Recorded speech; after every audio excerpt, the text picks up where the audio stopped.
बोलल्याशिवाय सोडत नाही. नमस्कार, माझे नाव दुर्वादत्ता आवारी. माझ्या शाळेचे नाव जिल्हा परिषद प्राथमिक शाळा दामणी. मी आज तुमच्या समोर माझा आदर्श श्री छत्रपती संभाजी महाराज हा विषय तुमच्या समोर मांडणार आहे. तो तुम्ही शांत चित्तेने ऐका अशी माझी नम्र विनंती. माननीय परीक्षक मंडळी, उपस्थित गुरुजन वर्ग आणि माझ्या प्रिय मित्रांनो, आज मी ज्या व्यक्तीबद्दल बोलणार आहे त्या व्यक्तीचे नाव फक्त इतिहासात नसून अभिमान, शौर्य, बुद्धिमत्ता आणि धर्मनिष्ठेचे प्रतीक म्हणजे माझा आदर्श श्री छत्रपती संभाजी महाराज. एका कारणासाठी त्यांना जगायचं असतं तर झुकून जगले असते, पण त्यांनी मृत्यू निवडला तरी कोणासमोर कधी झुकले नाही. छत्रपती शिवाजी महाराजांना वाघ म्हणतात, वाघ, आणि त्या वाघाच्या मुलाला चावा म्हणतात, चावा.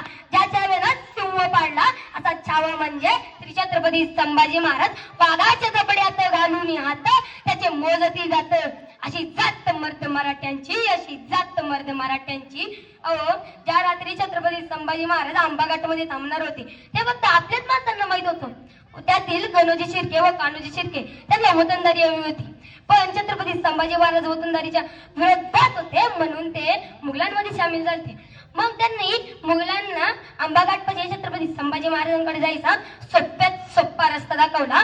मालोजी काका गडावर होते. गडावरून त्यांनी दुर्बिणीने बघितलं, अरे मुघल तर राजाच्या दिशेने येत आहे.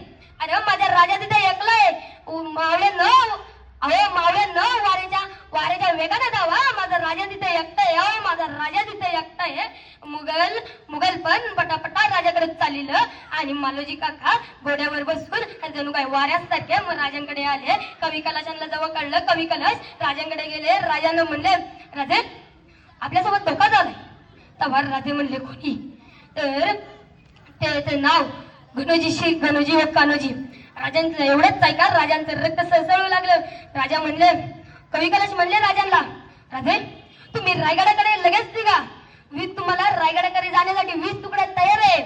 पण त्यावेळी छत्रपती संभाजी महाराज कवी कलशांना म्हणले, कवी कलश तुम्ही कभी सुना है क्या, शेर का बच्चा कुत्तों के पिल्ले से डर के भाग रहे, कुत्तों के पिल्ले से डर के भाग रहे, मुझे भी अब जंगल में दौड़ना है. एवढंच ऐकून राजा रणांगणात उतरला. रात्रीची सकाळ झाली. राजाच्या चारही बाजूंनी मुघल होते. राजा जरा डगमगला नाही. राजाचे हात सुरीसारखे सरसर चालत होते.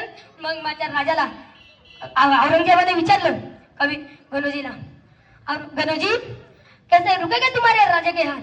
गणोजी म्हणाला, याच हात सकळ दंडाने बांधा. माझ्या राजाचा